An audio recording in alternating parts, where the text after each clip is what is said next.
கிடையாது. அவங்க ஒரு கல்யாணம் பண்ணணும், பிள்ளைக்கு ரிட்டையர்ட் ஆன பிறகு பணப்பயன்கள் கிடைச்சதுன்னா ஒரு வீடை கட்டி ஒரு சந்தோஷமாக இருந்து அனுபவிக்கிற காலம் ஃபுல்லாக பல்கலைக்கழகம் படிச்சுட்டு கடைசி நேரத்தில் பணம் இல்லைன்னா என்னையா வைத்தறிச்சலாக இருக்காது? ஏன் இப்படி இந்த ஒரு நிலைமைக்கு தள்ளிட்டாங்களேன்னு நமக்கு எவ்வளோ வருத்தமாக இருக்குது. இதெல்லாம் சேர்த்து கேட்கணும். நாளைக்கு இந்த பல்கலைக்கழகம் நமக்கு இது சூழ்நிலை வரும்ன்றதால தான் வரக்கூடாதுன்றதுக்காக இப்போ நம்ம முன்னாடியே நிப்பற்றோம். நம்ம பல்கலைக்கழகத்துக்கு அன்னைக்கு கிராண்டு கொடுத்தாங்க, 700 கோடி கொடுத்தாங்க. 700 கோடி என்ன பண்ணீங்க? கேட்டால் டிப்டேஷன் போயிட்டான், கிராண்டை குறைச்சிங்க. அப்புறம் எப்படியா பல்கலைக்கழகம் வளரும்?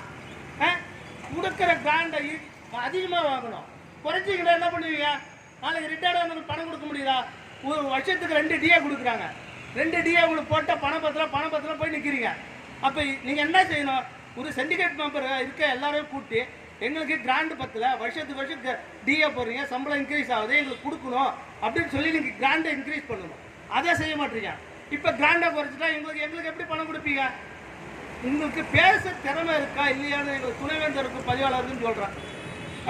ஒரு அட்வைசர் கமிட்டி ஒன்று போடுங்க. எங்கள் சங்கத்தில் இருக்கிறவங்கள கூப்பிட்டுச்சு அன்னைக்கு சங்க தலைவர் இந்த முடிவு எடுக்கலானால் இன்னைக்கு இந்த பல்கலைக்கழகம் ஆரம்பத்தில் எப்படி இருந்ததோ ஏதோ ஒரு கட்டட வேலை அந்த வேலைன்னு போகிற நிலைமையை காப்பாற்றி எல்லாரையும் நல்ல அரசாங்க உத்தியோகத்தில் வச்சுருக்காரு. அதை நீங்கள் நல்லா மகிழ்ச்சியோடு பாராட்டணும். ஏன்னா அன்னைக்கு இதே பேச்சுவார்த்தைக்கு நம்மளாம் போராட்டம் பண்ணாமல் இருந்திருந்தால் இன்னைக்கு கவர்மெண்ட்டு கையை விட்டு இன்னைக்கு இவ்வளோ நாள் போராட்டம் நம்ம கவர்மெண்ட்டு கண்டுக்கவே இல்லை. அதே நிலைமை தான் இன்றைக்கி போராடாமல் இருந்திருந்தா நம்மளும் இதே நிலைமை தான் இன்ன வரைக்கும் போராட்டத்தில் உட்காந்துருப்போம். பாதி பேர் பட்டினியில் செத்தே போயிருப்போம்.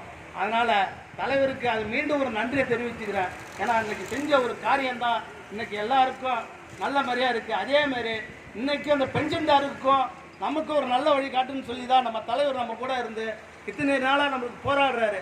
இதுக்கு எல்லாருக்கும் ஒத்துழைப்பு கொடுத்து வாருங்க. நாளைக்கு போய் பேரணிக்கு எல்லாம் கலந்துக்குங்க. எல்லாம் ஏதோ கத்திக்கிட்டு இருக்காங்க, 38 நாள் ஏதோ வேலை வெட்டி உட்காந்துருக்காங்க அப்படிலாம் நினச்சிட்டு போனீங்கன்னு வச்சுங்க, அப்போ தெரியும் வேலை வெட்டி இருக்கா இல்லையான்னு. நாளைக்கு பென்ஷன்னு நீங்கள் வாங்க வரப்போல தான் தெரியும். உங்கள் ஒன்றுமே இல்லையா, ஐயோ அன்றைக்கி அவங்க போராடினாங்க, அன்றைக்கி கலந்துருந்துருக்காங்க, நமக்கு ஏதோ ஒரு பலன் கிடச்சிருமே, அப்போ யோசிப்பீங்க. அது அப்போ யோசிக்கக்கூடாதுதான் இப்போயே வாங்கன்னு கேட்குறோம். நல்லா உங்களுக்கு புரிஞ்சுக்கிங்க. நம்ம பல்கலைக்கழகம் எல்லாரையும் வாழ வச்ச பல்கலைக்கழகம். இந்த வாழ வச்ச பல்கலைக்கழகத்தை நம்ம தான் முன்னெடுத்து இனிமேல் துணைவேந்தர்லாம் நம்பாதீங்க. அவங்க காசு அவங்க வந்தால் எதில் சம்பாதிக்கலான்ட்டு போயிடுவாங்க, துணைவேந்தரோ பதிவாளரோ. அதனால் இருக்கிற துணைவேந்தர் வர்றப்பெல்லாம் எல்லாத்தையும் அள்ளிட்டு போயிடுறாங்க. ஏன்னா இங்கே ஊழியர்களை பற்றி அவங்க என்னைக்கும் ஒரு பல்கலைக்கழகத்தில் ஊழியர்கள் உழைச்சாதான் பல்கலைக்கழகம் முன்னேறணும்னு அவருக்கு தெரியும். தெரிஞ்சு எதுக்கு இப்படி இருக்கிறாங்கன்னு தெரியல. ஏன்னா ஒரு வாத்தியார் இருக்கிறாரு, மாணவர்கள் சொல்லி கொடுத்தாங்க, மாணவர் நல்லா படிச்சுட்டு ஒரு நல்ல லெவலுக்கு போவான். இன்றைக்கி பார்த்தீங்கன்னா எங்கள் டிபார்ட்மெண்ட்டில் பார்த்தீங்கன்னா எல்லாம் அண்ணாமலை யூனிவர்சிட்டியில் படித்தவங்க தான் பெரிய பெரிய அதிகாரி. சார் சண்முக சிதம்பரமா, நான் அண்ணாமலை யூனிவர்சிட்டியில் படித்தேன்ப்பா அப்படின்னு எங்களை அரவணைக்கிறாங்க. அவ்வளோ எங்களுக்கு மகிழ்ச்சியாக இருக்குது. அப்போ நம்ம பல்கலைக்கழகத்தில் படித்தவங்களாம் பெரிய பெரிய அதிகாரியாக இருக்கா. அவங்களெல்லாம் பார்க்கக்குள்ள எங்களுக்கு அவங்கள பார்த்த உடனே ஐயோ நம்ம யூனிவர்சிட்டியில் படித்தவங்க நம்ம அங்கே இருக்கிறாங்க அப்படின்னு எங்களை அரவணைச்சு நல்லா எங்களை கவனிக்கிறாங்க. அதனால் அதுவும் நாங்கள் பாராட்டுறோம். அந்தமாரி இருக்கிற இந்த பல்கலைக்கழகத்தை நீங்கள் முடியலனாலும் சொல்லுங்கள், நாங்களாம் உழைச்சி தீக்கி நிப்பாட்டுறோம் இந்த பல்கலைக்கழகம். ஏன்னா எங்களுக்கு அவ்வளோ கஷ்டமாக இருக்குது. ஒரு பல்கலைக்கழகம்னா அது இந்த சுதந்திரம் வாங்கிறதுக்கு முன்னாடி ஆரம்பித்த பல்கலைக்கழகம். இது வரலாறே சிறப்பு. இதை கவர்மெண்ட் எடுத்துக்கிட்டு கொஞ்சம் நம்ம கண்டுக்கவே மாட்டாங்க. நம்ம இந்த 38 நாள் போராடுறதுக்கு பிறகுதான் நம்மளை பார்க்குறாங்க. அது வரைக்கும் பார்க்கவே இல்லை. இது ஒரு நாள் பேச்சுவார்த்தை பண்ணி தலைவரை கூப்பிட்டு என்னங்க செய்யலாம், இது ஒரு ஆலோசனை பண்ணி ஏங்க இதுமாரி இதை எப்படி செய்யலாம், அதை விட்டுட்டு வேற யாரையும் விட்டு பேச்சுவார்த்தை கூப்பிட்டேன். அவங்களுக்கு என்ன தெரியும்? உனக்கு ஜாகிரதை பண்ணுறவங்க பேச்சுவார்த்தை கூப்பிட்டுட்டு நீ பட்டில் போயிட்டீங்கன்னா என்ன பண்ண முடியும்? எடுத்து சொல்றவங்களுக்கு தான் தெரியும். அதை கேளுங்க. இந்த துணைவேந்தர் பதிவாளரும் சரி, பல்கலைக்கழகம் ஒரு வளர்ச்சிக்கு தான் ஒரு சங்கம் பாடுபடுவோம். ஒரு சங்கம் ஒரு பல்கலைக்கழகம் அழிக்க நினைக்காது. அந்த அழிக்க நீங்க நினைக்கிறீங்கன்னா ஊழியர்களை அழிக்க நினைச்சா உங்களை அழிச்சிருவாங்கன்றத நான் இதை வன்மையாக கண்டிக்கிறேன்.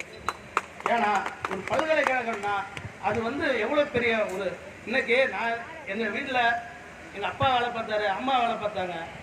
இன்னும் நான் அடுத்தது எல்லாம் வேலை பார்த்து இந்த சுற்று வட்டத்தில் எல்லாம் வேலை பார்த்துட்டு இன்னைக்கு எங்கள் பிள்ளைங்க படிக்கக்கூட இந்த யூனிவர்சிட்டியில் படிக்கக்கூட எங்கள் பிள்ளைங்க படிக்க எங்களால் முடியல. ஏன்னா மற்ற எங்கள் அண்ணன் பிள்ளைங்க எல்லாம் படிக்கக்கூட ஃபீஸ் கம்மிங்க. ஃபீஸ் கம்மி. இந்த பல்கலைக்கழகத்தில் இருக்கிற ஃபீஸ் வந்து கவர்மெண்ட்ல எந்த காலேஜ்லையுமே கிடையாது. அவ்வளோ கம்மி. அவ்வளோ மாணவர்கள் படிக்கிறாங்க. அவ்வளோ மாணவர்களுக்கு வந்து ஃபீஸ் கம்மின்றதால ஸ்காலர்ஷிப் எல்லா வசதிகளும் கிடைக்கிது மாணவர்களுக்கு. இன்னைக்கு எங்க ஸ்டார் கோட்டான்னு ஒன்று இருக்குது. இன்னைக்கு எந்த பிள்ளைங்களை போய் ஏதோ ஒரு காலேஜ் சேர்த்தா 5 லட்சம் கொடு 10 லட்சம் கொடுக்குறாங்க. எவ்வளோ இந்த பிள்ளைங்கள்லாம் படிச்சுட்டு நீ எவ்வளோ ஆசையாக இருக்கிறனால எங்களுக்கு கிணறு வேண்டாம். கடைசியில் எங்கள் பல்கலைக்கழகத்தில் நாங்கள் வேலை பார்த்த பல்கலைக்கழகத்தில் எங்கள் பிள்ளைங்க ஒரு சீட்டுக்கு வாங்க முடியாத நிலைமைக்கு போயிடுச்சு. ரொம்ப வருத்தமாக இருக்கு. ஏன்னா அப்படியாப்பட்ட பல்கலைக்கழகத்தை வீணாக போகிறது நாங்களாம் விட மாட்டோம். வன்மையாக கண்டிப்போன்றதை தெரிஞ்சு வாய்ப்பளித்ததுக்கு நன்றி கிடையாது.